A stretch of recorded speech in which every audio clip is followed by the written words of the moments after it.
Ladies and gentlemen, welcome to the Tradesman Experience. This is the podcast built by tradesmen for tradesmen. My name is Josh, and this week, flying solo on the mic. The schedules sometimes just don't line up between me and Mr. Nate Newton. And this week, I'm going to conclude this 4-week series, if you will, where we've really been diving into leadership. We started with performance punishment, talking about what happens when you tolerate poor behavior and you don't reward operational excellence, and instead you just kind of hand off jobs and tasks to your higher performer, so you keep stacking on the things that that you want them to do that eventually results in burnout. We went from there to positional leadership, talking about having the right people in the right place, talking about leadership capacity, and not everybody is meant to be a number one. Having ego out of the way and recognizing that in yourself, finding the role that you're best fit to play and operating in that position to the best of your ability. From there, we went to leadership equity, where we discussed how to invest into the people in your team so you have equity with them, you build that relationship, you build that trust. And when you have to spend equity by having difficult conversations, by putting them in situations that they don't agree with or don't like, how that corresponds with the level of leadership and the quality of leader that you have to be. I'm going to conclude those, again, this kind of month-long series of leadership by talking about something I had in a conversation just this past week. And it's always one of the things I appreciate about in the coaching. The clients that I work with also listen to the podcast, so the episode often generates conversation in our coaching sessions. As I had an individual, local coaching, they were here in the studio. We were having a conversation. They started explaining to me about this team member that used to be on their team. The company unfortunately went through some downsizing due to change in the market. And as we kind of got through that conversation, it was something that I have been asked before. It's something that I have debated before, but the point that my client and I were getting to, and I'll share it with you, and then I'm going to go kind of walk through this process of it, is I believe at the end of the day, you either have it or you don't. At the end of the day, someone on your team, they either have it or they don't. And you have to make a decision on how you're going to operate based on that simple metric. Do they possess the skills? Do they possess the drive? Do they possess the discipline? Or are they operating in this level of captivity that is self-imposed? And that's where I want to really begin this conversation. And I'm going to try to ride two sides of this line. I'm going to try to ride it from a leadership perspective, and I'm going to try to ride it from an operating perspective as an individual. Operating in a sense of captivity is so often self-imposed because we believe that we have the job, we have the position, we have the pay, and our expectation, our measurement of growth is simply based around the idea of just showing up. And this was something that I also experienced in my business. I had people come through the company that were extremely loyal, very, very dependable. And I think that is an extremely high quality as a person to have, where you have that countability. Not to be confused with accountability, but that countability. where people can count on you. You are going to show up. You're going to be there. They never have to worry about you showing up late or calling off or coming up with some bullshit excuse as to why you couldn't do the things you were going to do or why you didn't show up when you said you were going to. Having that sense of accountability is very, very important. But as people just go through the motions of their daily task or daily job and show up, they start to depend on that metric being their opportunity for growth. Someone that just wants their annual cost of living expense, and they just continue to go through the motions because they've put themselves, and this is something I think people confuse with it.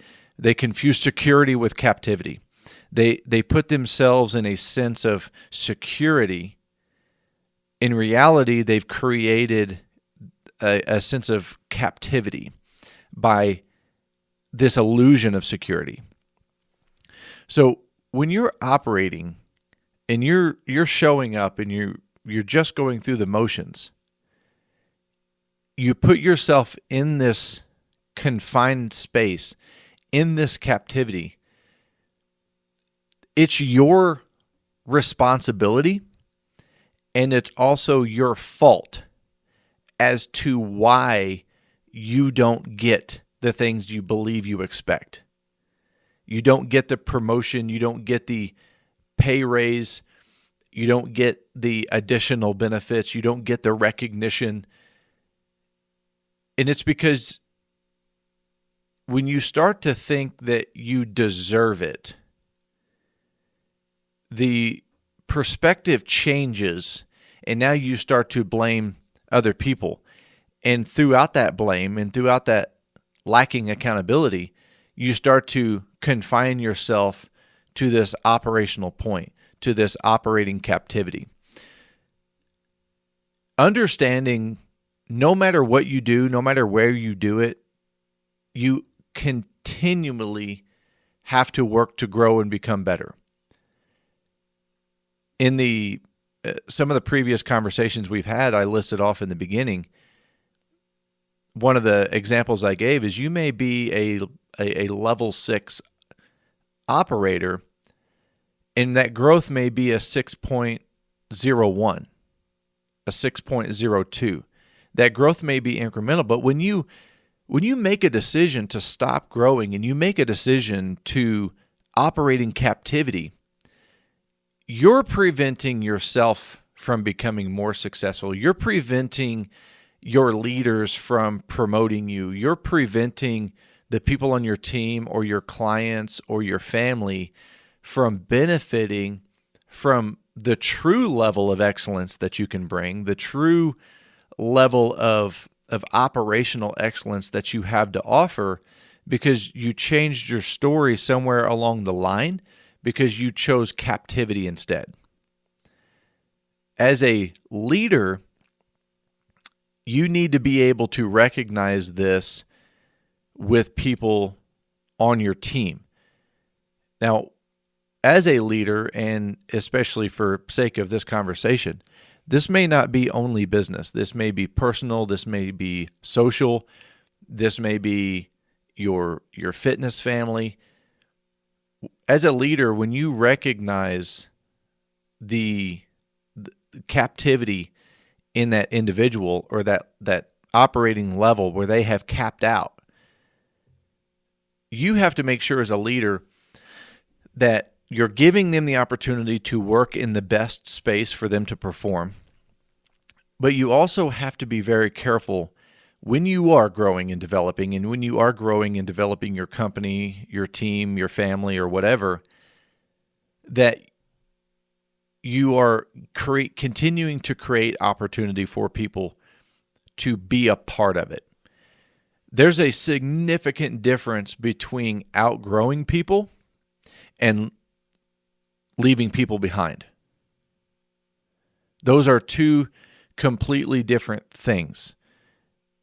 As you go through this journey of growth and development, you will absolutely outgrow people, because people choose to live in captivity. And as you grow away from them, that is just price of admission. That is just cost of doing business to become better.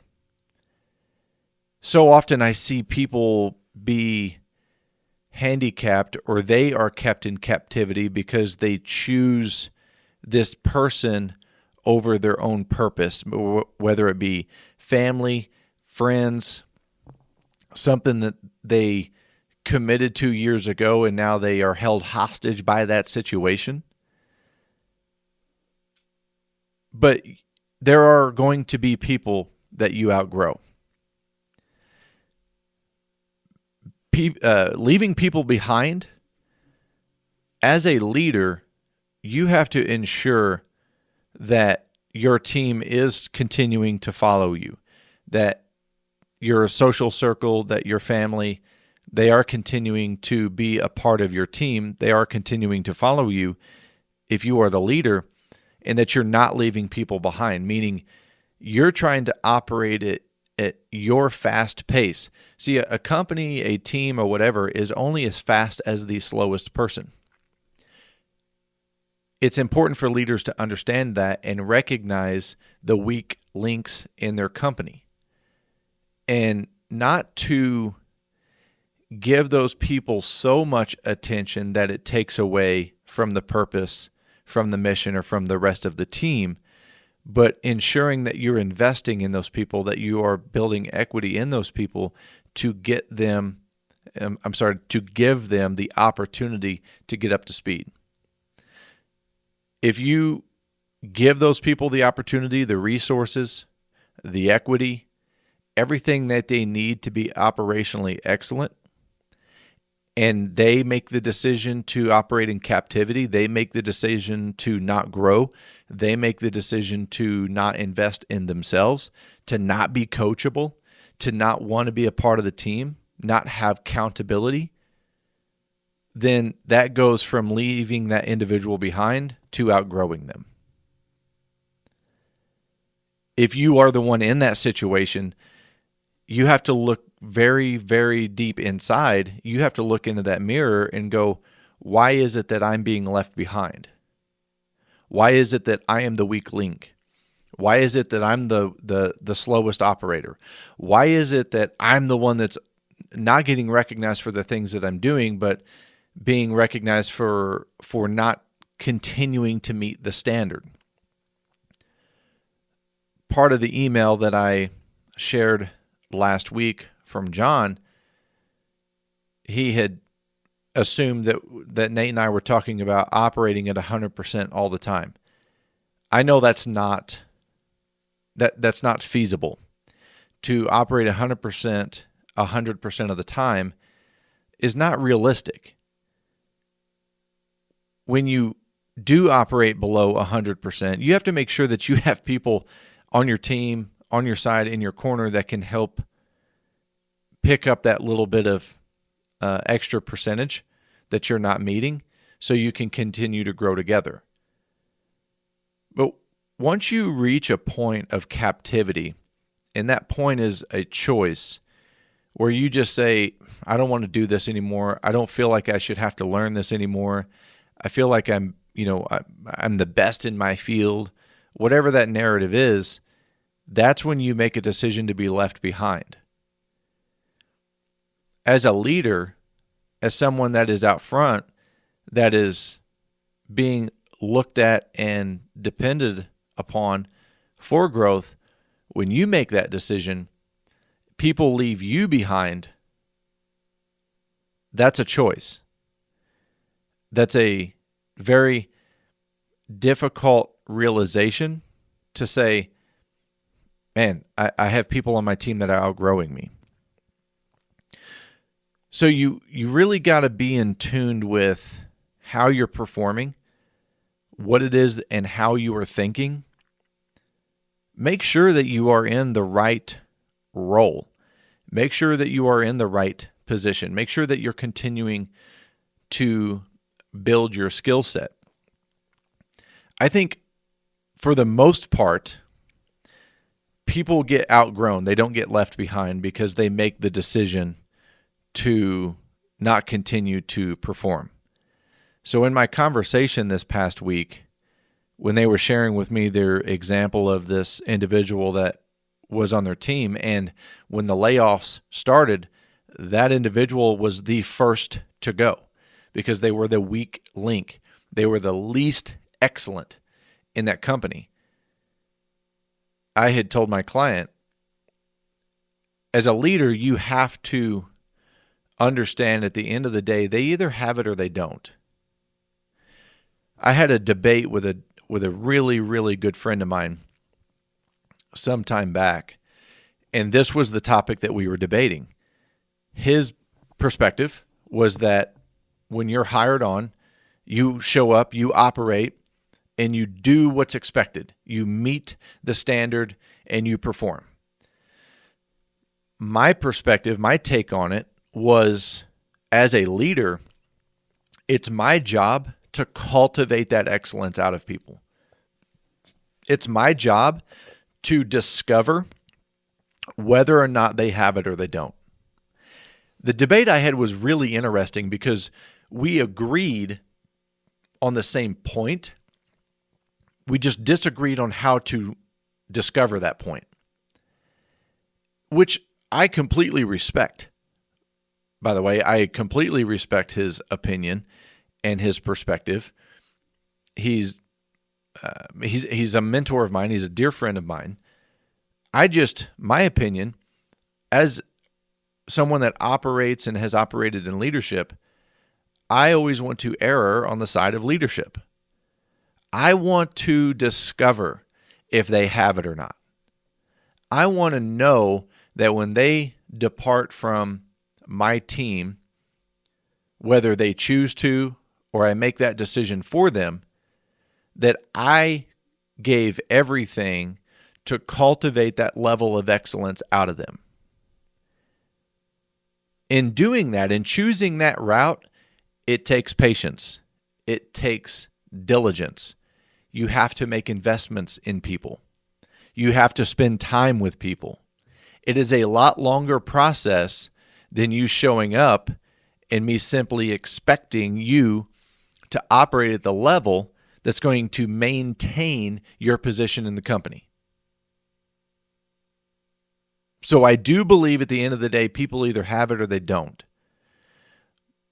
But I believe it's my responsibility to discover that.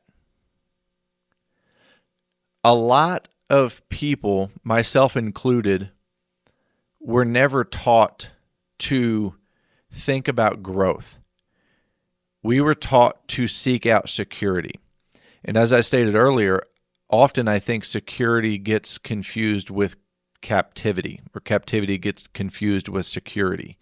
We put ourselves in this state of security, and it's really a state of captivity. But that's how I was trained.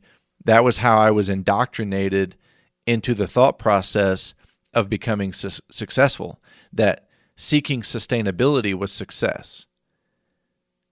You have to remember, as a leader, when you're working to cultivate this mindset, this behavior, these disciplines, you have to remember that people really have to unfuck themselves first. They have to unwire the things that they were taught, the disciplines or lacking disciplines that was really imposed upon them in their developmental years, and they've continued to operate at that level. As a leader, you have to understand that everyone has a story.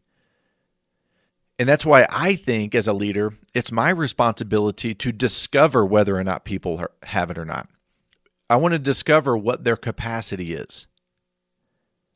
I want to know whether or not that they just operate at a level 4, and then I have to make a decision. Is there a position that complements their capacity? Or does everyone in my company need to be a 5 and up?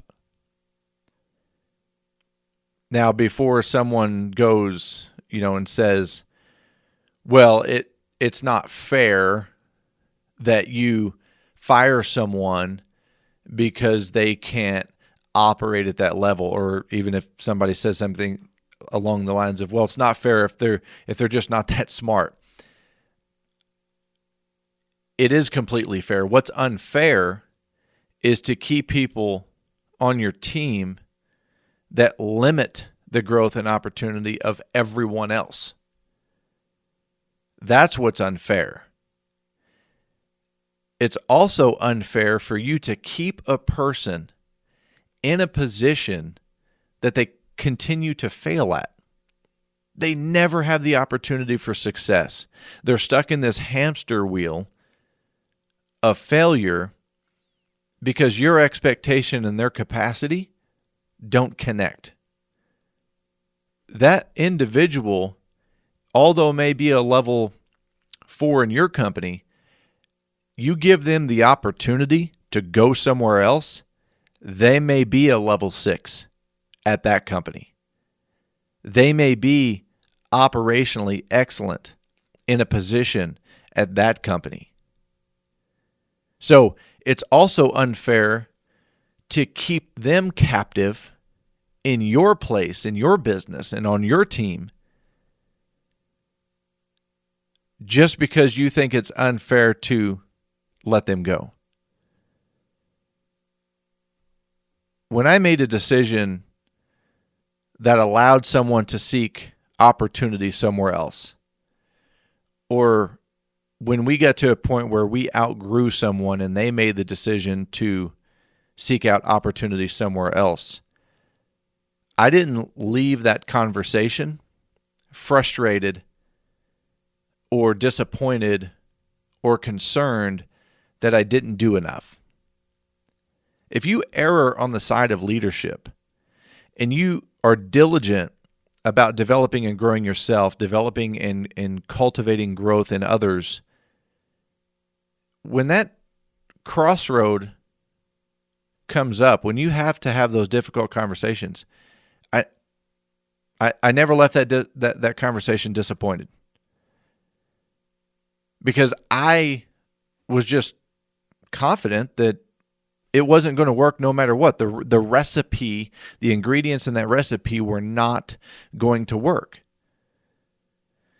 I think it's important for people to recognize that, because firing someone or having someone leave your company or your team is very, very, very difficult. And if it's not difficult, then you're a dick and you don't know how to operate as a leader. You don't have metrics of success and measurement, and you're not investing in people and developing equity. When I let somebody go, it wasn't easy. I was still confident in the decision, but that didn't make it easy. It's very, very difficult when you make a decision, or they make a decision that impacts their livelihood. But as a leader, you have to be willing to have those conversations. You have to provide opportunity for people to have operational excellence. Give them the opportunity to grow. Give them the opportunity to succeed. Lay out a growth plan. Lay out benchmarks. Provide the support necessary for people to continue to grow. Now, I want to circle back to the internal narrative here. I'm reading a book right now called "The Body Keeps the Score," and it talks about how to recover from trauma.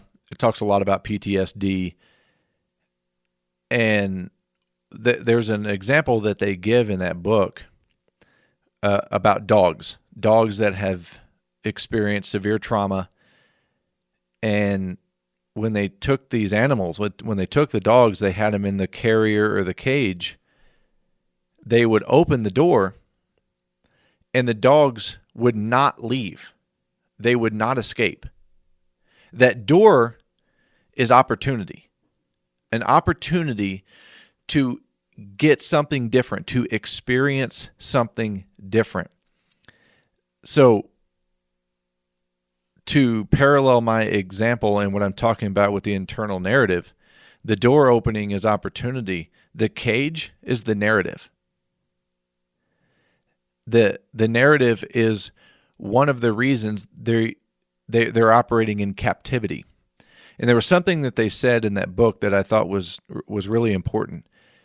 It said that they were talking about the dogs in this example, but then they were talking about people, and they said people would rather choose the fear they know as opposed to the fear they don't know. Fear of the unknown creates so much suppression and opportunity in people, and the narrative becomes the cage. People would rather choose the fear that they know, regardless of how traumatic it is, regardless of how damaging it is. They would choose the fear they know. So as a leader, just creating opportunity, just opening the door of the cage is not enough. You can't just open the door of the cage and then get pissed off at the individual because they choose the fear they know. You have to learn, and that's why I say, as a leader, I believe it's my responsibility to discover that, to cultivate that out of people. In the example with the dog, you have to build trust with that animal. You have to, I don't want to say coax them out of the cage, but you have to build trust with them and get them to believe that the fear of the unknown is actually a better place than the fear they know. Their experience is going to tell them to not trust you. When you hire someone under your team, there's a high probability their experience with previous managers and bosses and owners is telling them to not trust you, which is why leadership equity is so important. But don't confuse operating captivity with weakness. It really may be your leadership capacity isn't high enough or isn't strong enough to help that individual out of that operating capacity. Because people will choose the fear they know. This is a very, very difficult process to understand, because it goes outside of the craft. It goes outside of the skill set. It goes more into human connection, the psychology, the building of trust, the development of leadership, and working to always continue to grow. So this process, this topic that I'm talking about is very, very difficult. You know, parents get frustrated with their kids, and let's talk about Little League sports, for example.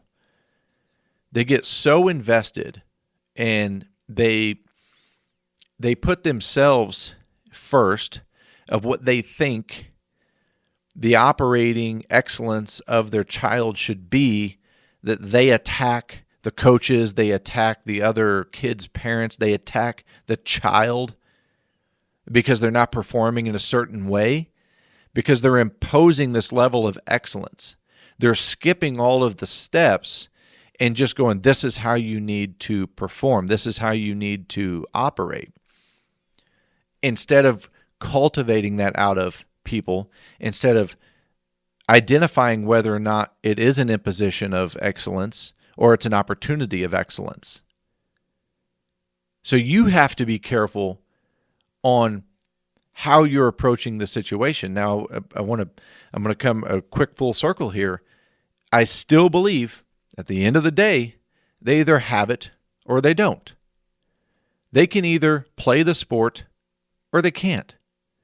I'm an excellent example as someone that is extremely not athletic. Not athletic. It didn't matter what sport I attempted to play, and it didn't matter what level of excellence my parents wanted me to operate at.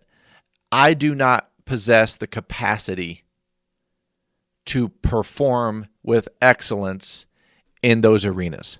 plain and simple. The brilliance is I'm happy to accept that. I'm happy to understand that the basic talents and skill sets that's required to perform that way, I just don't have. Good. It would be maddening of me to continue to introduce myself into those scenarios where there's slim to no chance of success, but there's also minimal opportunity for operational excellence. Goes back to understanding your team's strengths and weaknesses, understanding your team's capacity, making sure that they're in the right position, making sure that they are working in their strengths, not their comfort zone. I don't care about their comfort zone, but in their strength zone, and creating opportunity to grow.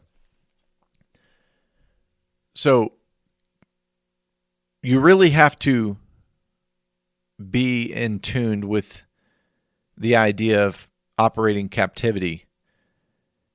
And you really have to be in tune with your team, and you really have to work to develop working relationships, trusting relationships, cultivate excellence in people so they trust the fear that they don't know is going to be better than the fear that they know.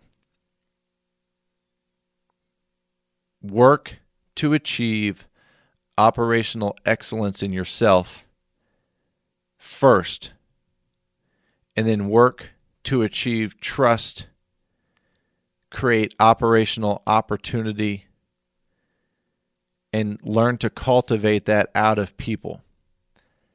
That way, when you get to the line where the decision has to be made of whether or not they have it or they don't, you've made the correct investments and the best decisions so you can now make the best result. Guys, thank you so much for spending this time with me on this solo episode. Again, that book that I referenced is The Body Keeps the Score. It's a very fascinating read. I'm not through the book all the way yet. It's pretty heavy. There's a lot of words in there I don't understand, but they have done a pretty good job of writing that book where it is kind of comprehensive. It's digestible. So if you guys want to kind of dive into better understanding trauma, it's a great book. I highly recommend it. Next, I want to continue to give updates with the coaching, the training, the toolbox, still available, still growing. The most recent videos we put in there was raises, praises, and consequences, was offboarding, which is semi-relevant to today's conversation. But the toolbox is still continuing to grow. That is a subscription-based platform. And as I will tell you, every single thing that you find in the toolbox is something that we discuss on the podcast and is a topic that I go through in coaching at some point.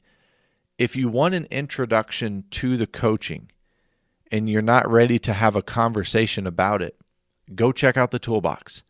It's going to give you a really good insight as to how the conversations go, how my mind works, how I kind of present these different topics. And then you have an idea. It's like, all right, what is priority in your company? What is important to me and my team right now? What are some of the things that I need to be focusing on? So go check out the toolbox.